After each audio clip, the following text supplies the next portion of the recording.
जिस थाना अध्यक्ष को रात को एप्लीकेशन दी और उसने कहा मैं सुबह को करूंगा, क्योंकि दलितों की बेटी है भाई, बहुजन समाज की बेटी है, सुबह को देखूंगा, उस थाना अध्यक्ष पर कार्रवाई तक क्यों नहीं हुई?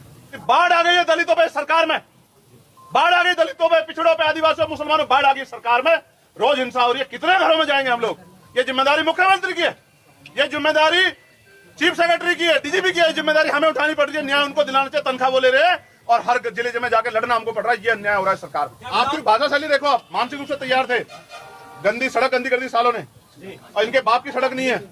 ये सड़कें तो जनता के टैक्स के पैसे से बनी है, किसी के बाप के पैसे नहीं बनी है, ये जनता के पैसे बनी है। और ये जनता, ये जो गरीब जनता टैक्स से बनी है। उन्होंने ही कहा कि 5 बार इस तरह के प्रदर्शन हुए, उन्होंने कितनों में जाकर थप्पड़बाजी की, कितने लोग कस्टडी में जाकर उन्होंने पीटे, और उन्होंने अपने जीवन में कितने लोगों को सार्वजनिक रूप से ऐसे पीटा। क्या उनको नहीं पता था ये कमजोर वर्ग के लोग, इनकी बच्ची के साथ अन्याय हुआ, इनके मन में शंका है, हम इस शंका को दूर करें। क्या जिलाधिकारी नहीं मिल सकते पीड़ितों से? 20 तारीख से सत्र चलेगा, अगर मैं जीवित रहा पूरे दिन सुबह से सत्र चलेगा। अपनी बात को रखने के बाद चाहे मुझे 24 घंटे, 48 घंटे, 72 घंटे आंदोलन बैठना पड़े, जब तक इस हमारे बच्चों पे जो अन्याय हुआ और जो निर्दोष लोग जेल भेजे गए उनको नहीं छोड़ा जाएगा, मैं धरने में बैठा रहूंगा। पार्लियामेंट में बाहर अंदर ही बोलूंगा और पार्लियामेंट के बाहर भी, क्योंकि हम लोकतांत्रिक व्यवस्था का हिस्सा हैं और मैं भी एक संवैधानिक पद पे हूं। तो अगर किसी से गलती हो गई तो ऐसा नहीं कि दोबारा उससे अपेक्षा नहीं की जा सकती है। मैं तो बड़ा सम्मान था मेरे मन में उनके लिए, लेकिन जिस तरह की परिस्थिति हुई है तो ऐसा लगता है, मेरे मन में तो ये बात है, मैं आपको कहना चाहता हूँ कि जैसे उनके ऊपर दबाव बनाया गया हो कि जाके ये दलित समाज के लोग सड़क पर बैठ गए, उन्हें आंदोलन मांगने। ये सरकार हमारी सरकार है, इस सरकार में दलित समाज के लोग सड़क पर कैसे बैठ सकते, इनकी हैसियत कैसे हुई? इनको इतना पीट के भगा। तो मुझे तो ऐसा लगता है कि उनसे करवाया गया है, लेकिन किया उनके द्वारा गया है तो इनको इतनी जानकारी होनी चाहिए थी कि इस तरह की एक जिम्मेदार पद पे यूपीएससी द्वारा जो है आईपीएस व्यक्ति जो है, जिले की पुलिस के सर्वोच्च पद, जिले के पुलिस के सर्वोच्च पद में है, अगर वो इस तरह की स्थिति वो करेंगे तो वहां के थानेदार, सीओ तो खाली खींच लेंगे लोगों की।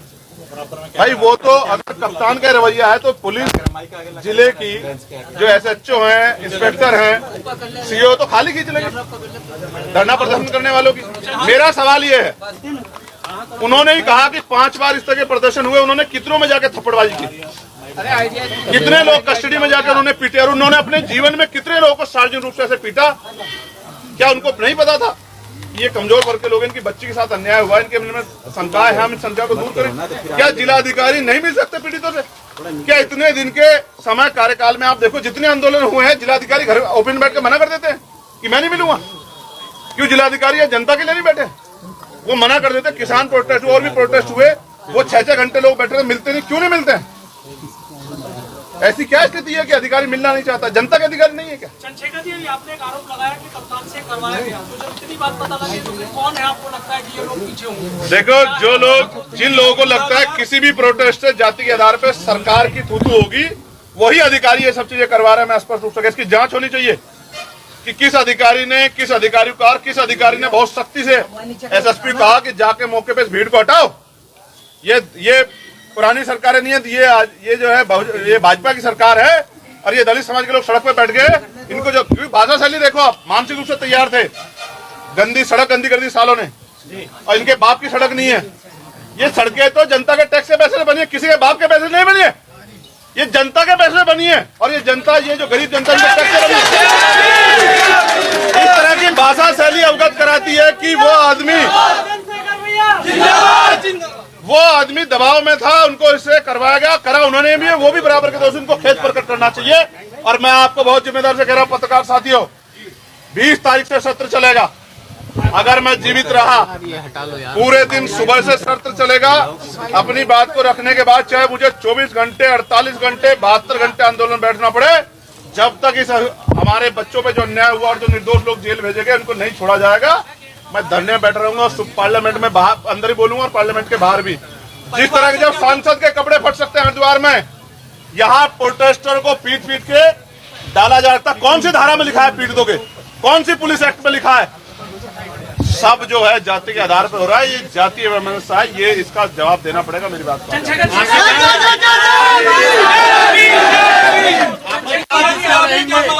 आपने एक बड़ी बात कही है कि मैं जिंदा रहेंगे तो इसके क्या मायने हैं? इसके मायने ये है कि सरकार में ना सांसद ना आम जनता, जब मेरी बहनें सुरक्षित नहीं है हमारे नौजवान रायबरेली में मार दिया मेवालाल पासी को, जिसके घर गया था मैं। जब हमारे परिवार के लोग सुरक्षित, बाढ़ आ गई है दलितों पे सरकार में, बाढ़ आ गई दलितों पे, पिछड़ों पे, आदिवासियों, मुसलमानों, बाढ़ आ गई सरकार में। रोज हिंसा हो रही है। कितने घरों में जाएंगे हम लोग? ये जिम्मेदारी मुख्यमंत्री की है, ये जिम्मेदारी चीफ सेक्रेटरी की है, डीजीपी की है, जिम्मेदारी हमें उठानी पड़ रही है। न्याय उनको दिलाना चाहिए, तनख्वाह वो ले रहे हैं और हर जिले में जाके लड़ना हमको पड़ रहा है। ये अन्याय हो रहा है सरकार में। आपको किससे जान का खतरा है? आपको किससे जान का खतरा है? देखो, मैं एक बार मरूंगा, जब भी आएगी तब मरूंगा मैं। मेरी स्थिति क्या है ये तो आप जानते हैं। मेरे पे सार्वजनिक रूप से गोलियां चली, लेकिन मैं फिर कह रहा हूं, मेरे लोगों का खतरा भी मेरा ही खतरा है। जब मेरे भाइयों बहनों को, मेरी माओ को, उनको मैंने देखी, उसकी माँ को, उस बच्चे की माँ को देखी, उसको ना यहाँ पट्टी बांधी हुई सूझ रही है, वो डंडे मारने हैं आपको, क्योंकि दलितों की बहनें बेटियां बैठी हैं। भैया मैं मान जाता, आप सारे पत्रकारों बताओ पिछले 1 साल में किसी पे लाठी पड़ी क्या प्रोटेस्टर पे? क्यों नहीं हुई? क्योंकि जाति बहुत बड़ा मसला रखती है भाई। इस जाति का जो भाव है ये बड़ा खतरनाक है। और मैं आपके सामने कह रहा हूं, निष्पक्ष भाव से निष्पक्ष जांच हो, एक भी निर्दोष जेल ना जाए और एक भी दोषी बचे ना, इसकी जिम्मेदारी पुलिस ले। संतुष्ट करे जनता को, परिवार को संतुष्ट करे कि हम आपके वो कर रहे हैं। जो डिमांड्स हैं हम डिमांड कर रहे हैं, परिवार नहीं कर रहा। भाई पत्रकार साथियों सुन लेना, वो परिवार की बच्ची थी जो पढ़ा लिखा के तैयार करती थी, कमा के। आज हमारी बहन है यहाँ सीओ, जो इस मामले की जांच कर रही है, सौम्या। हो सकता है वो आईएएस बनती, आईपीएस बनती, डॉक्टर बनती, इंजीनियर बनती, अपने परिवार को पैरों पर खड़ा करती। उस परिवार को एक सरकारी नौकरी मिलनी चाहिए। इस मामले की सीबीआई जांच हो, क्योंकि बहुत सारे ऐसे लोग हैं जो उसमें शामिल है जिनको 120 में इंक्लूड नहीं किया गया। तीसरा, अभी फॉरेंसिक रिपोर्ट नहीं है, एफएसएल की रिपोर्ट नहीं है, बहुत कुछ क्लियर नहीं है। अभी सामूहिक दुष्कर्म है नहीं है, कुछ भी अभी क्लियर नहीं हुआ।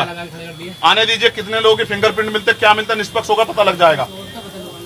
जिस थाना अध्यक्ष को रात को एप्लीकेशन दी और उसने कहा मैं सुबह को करूंगा, क्योंकि दलितों की बेटी है भाई, बहुजन समाज की बेटी है, सुबह को देखूंगा, उस थाना अध्यक्ष पर कार्रवाई अब तक क्यों नहीं हुई?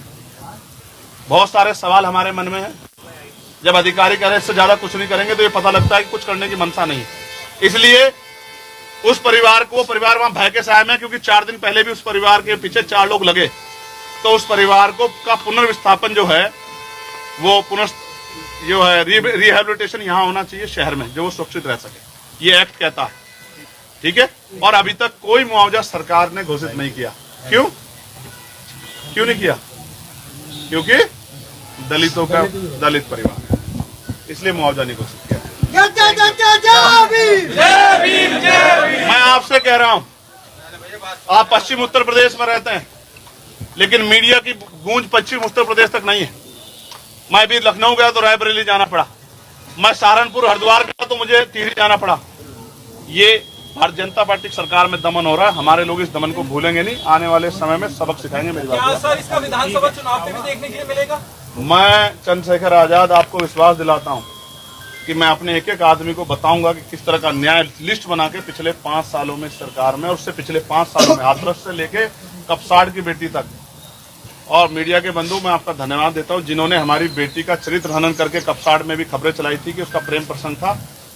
घटनाएं तो बहुत होती हैं, लेकिन प्रेम प्रसंग जब दलित की बेटी होती है या अति पिछड़े समाज की होती है तभी दिखता है। अनुष्का पाल 45 दिन तक पड़ी रही उसमें नाले में। यही न्याय है, ये हमारे हिस्से में आए देश में। ठीक है। हमारी बेटी गायब होती, सुबह को ढूंढेंगे, पहले कुत्ता बिल्ली गायब हो जाता तो रात को मिल जाता था। हमें और ताकत बनानी पड़ेगी और हमें और लड़ाई लड़नी पड़ेगी। और सुरक्षित नहीं है सरकार में कोई, नारे कुछ भी लगा लो चाहे। परिवार ने आपसे क्या बात करी, क्या मांग रखी? परिवार ने सिर्फ एक ही मांग रखी कि आप आए हो, हम आपका इंतजार देख रहे थे, हम आपसे उम्मीद करते हैं कि आप हमें न्याय दिलाओगे। हम डर के साए में हैं, हमारे बच्चों को डराया जा रहा है, हमारी बच्चियां सुरक्षित नहीं है। 1.5 साल पहले भी इस तरह से मेरी बेटी को उठा के लेके गए थे। पुलिस तो कहती है कि फैसला हो गया था, जबकि हमें डरा धमका के फैसला करवाया गया था और हमसे वादा किया गया था कि आज के बाद आपकी बच्ची की तरफ आंख उठा के। मेरे पर नोट और बच्ची का जो उसने 11 तारीख को लिखा है, जिसमें उन्होंने कहा है, उसने कहा मेरी जान खतरा है, यानी कि वो 11 तारीख को भी उसको उम्मीद थी कि उसके साथ अन्याय हो सकता है, वो मर सकती है। 11 तारीख को किया, 15 तारीख को उसको उठा गया। जिस आदमी से वो खतरा महसूस कर रही है उसके साथ स्वीकृति चली जाएगी, बताइए आप मुझे। तो इसका मतलब, क्योंकि फिर मैं कहूंगा दलित की बच्ची है साहब, क्या आपकी आज एसएसपी से बात हुई इस मामले को लेकर? अभी आज तो नहीं हुई, कल भी हुई, परसों भी हुई, जिस दिन लाठीचार्ज किया उस दिन भी हुई। अधिकारी हैं, जिम्मेदार अधिकारी हैं, उनसे ही कहेंगे। उनको भी अपनी जो है द्वारा जो व्यवहार किया गया उसका पे खेद होना चाहिए और इस मामले में कठोर कार्रवाई हो इसकी उम्मीद करते हैं। मगर मैं आपसे कह रहा हूं मामला खत्म नहीं हुआ है। मामला लखनऊ भी जाएगा और दिल्ली भी जाएगा, जंतर मंतर पे जहां भी जा सकता हो जाएगा, लेकिन अन्याय नहीं सहेंगे। ये बात मैं आपको जो लोग जेल भेजे गए हैं उनका क्या? जो लोग जेल भेजे गए हैं मैंने अधिकारियों को कहा है कि बिना शर्त के उनको रिहा किया जाए, क्योंकि आपने जो 7 CLA एक्ट और सबको लगाया, किसी सरकारी संपत्ति का नुकसान नहीं हुआ। आपने सिर्फ अपने आप को बचाने के लिए उनको जेल भेज दिया। उन सारे बच्चों को, वो सारे बच्चे हमारे समाज के हैं, राजनीति भले अलग अलग पार्टी में करते हैं, उनको रिहा करना चाहिए बिना शर्त के। एसएसपी ने कहा है कि हमारा विरोध करने वाले को अपील है 2 पेड़ लगाए, और जो सपोर्ट करें वो 1 पेड़ लगाए, और हमसे कोई सवाल है तो हमारे पास आए, सारे साक्ष्य हैं। हम 1000 पेड़ लगाएंगे और 1 पेड़ राष्ट्रपति भी मां के नाम लगा रहे हैं, लेकिन इन पेड़ों की छांव में कौन बैठेगा ये जनता तय करेगी। मेरी बात है।